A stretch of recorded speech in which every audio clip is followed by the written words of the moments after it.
be back with all the leaders who are here and to celebrate this extraordinary organization, which is an organization of so many exceptional leaders, those who found the courage to run for office and those who support them. Emerge, I will say something you know. Throughout my entire career in life, I have always believed in the ideals of our nation. The ideals reflected in the Declaration of Independence, that all are created equal and endowed by our Creator with certain inalienable rights. Ideals advanced and affirmed by the service and sacrifice of generations of patriots. The ideals that ground the Constitution of the United States, that here in our country, power ultimately lies not with the wealthy or well-connected, but with all of us, with we the people.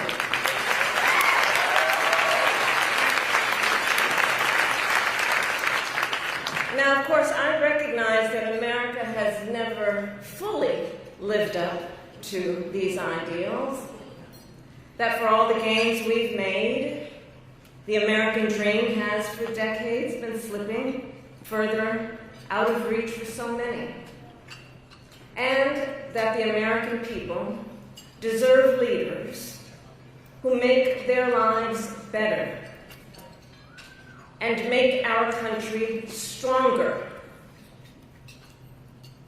But sadly, we have seen quite the opposite over these past few months.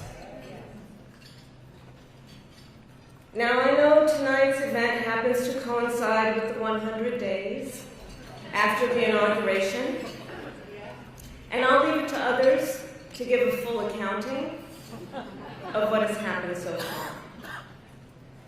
But I will say this.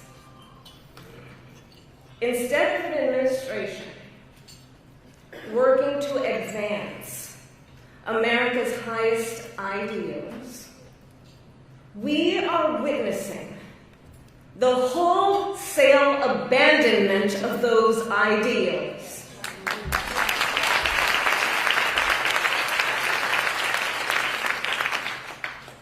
And what we are also seeing in these last 14 weeks is Americans using their voice and showing their courage. We all know President Trump and his administration and their allies are counting on the notion that fear can be contagious. They are counting on the notion that if they make some people afraid, it will have a chilling effect on others. But what they're overlooking, what they have overlooked, is that fear is not the only thing that's contagious. Courage is contagious.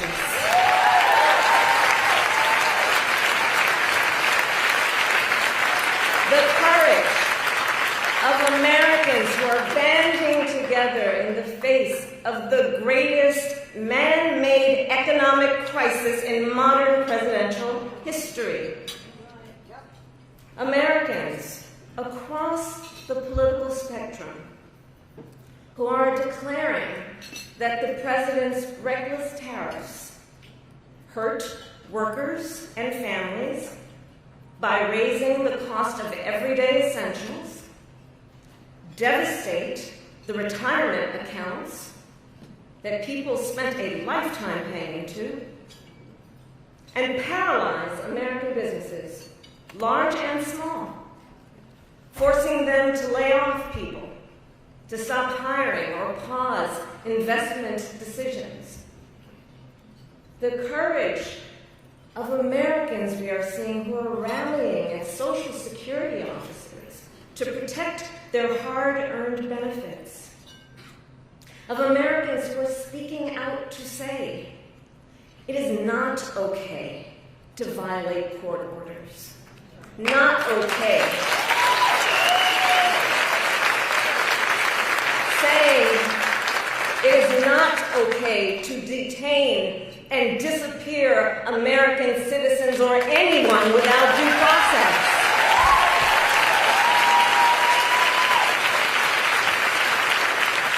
The courage of judges to uphold the rule of law in the face of those who would jail them. Of universities that are defying unconstitutional demands that threaten the pursuit of truth and academic independence.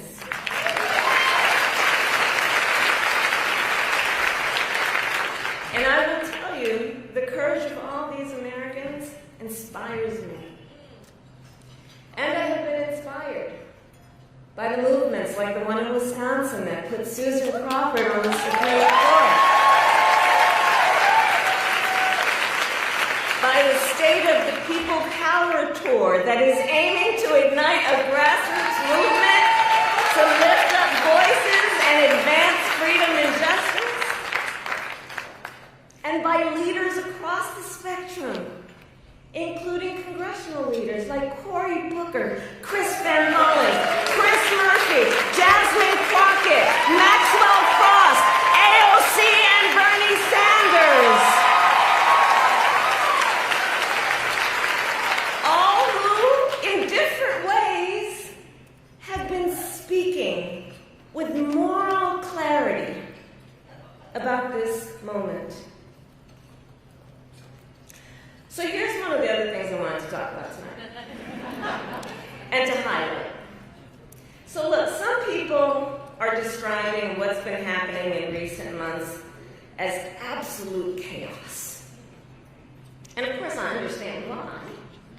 And it's certainly true of those tariffs. Tariffs that, as I predicted, are clearly inviting a recession.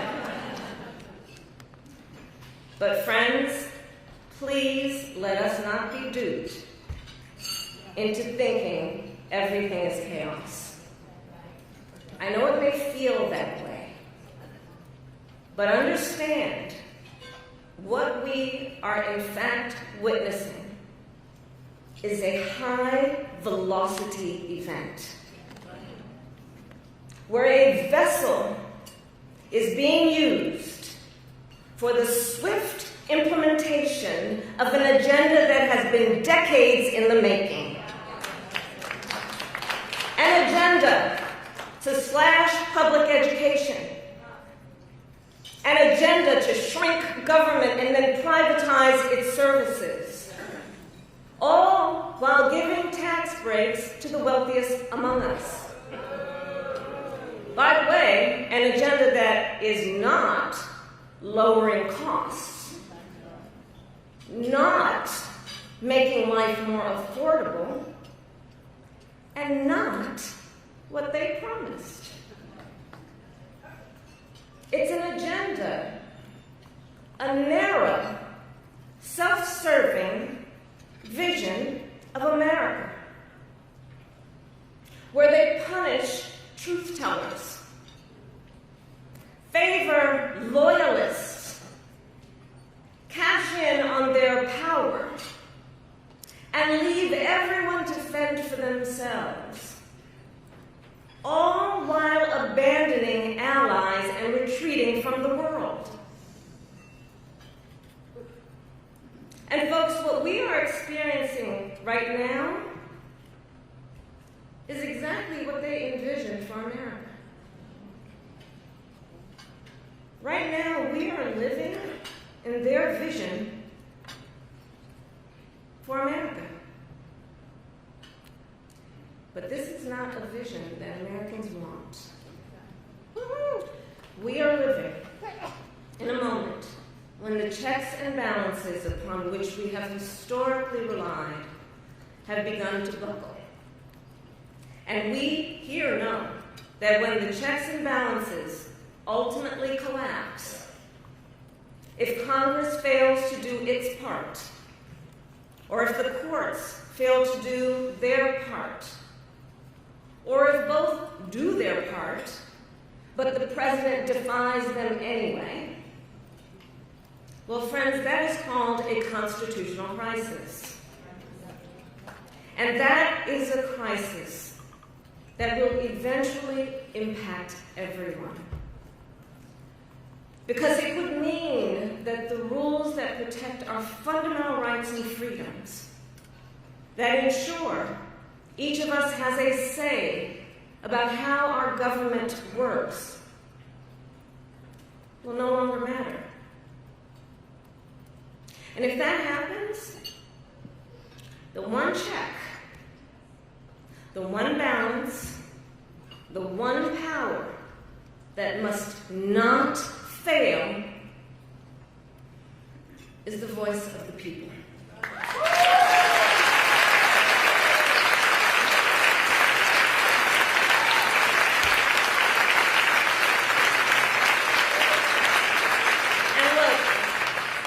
Look, right now I know a lot of folks are wondering what's going to guide us through this moment. How are we all going to figure out how to chart the course? But that's not a reason to throw up our hands. In fact, please allow me, friends, to digress for a moment. Okay. It's kind of dark in here, but I'm asking a show of hands. Who saw that video from a couple of weeks ago? The one of the elephants at the San Diego Zoo during the earthquake? Google it if you've not seen it. So that scene has been on my mind. Everybody's asking me what you've been thinking about these days. Well, so in the video, for those who haven't seen it, here those elephants were. And as soon as they felt the earth shaking beneath their feet, they got in a circle and stood next to each other to protect the most vulnerable. Think about it. What a powerful metaphor.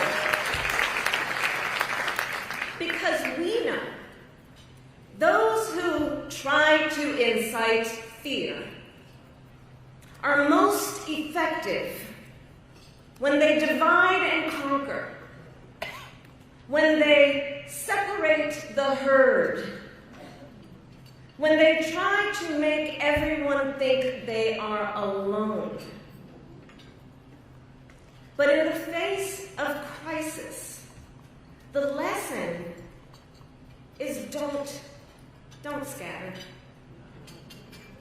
The instinct has to be to immediately find and connect with each other, and to know that the circle will be strong.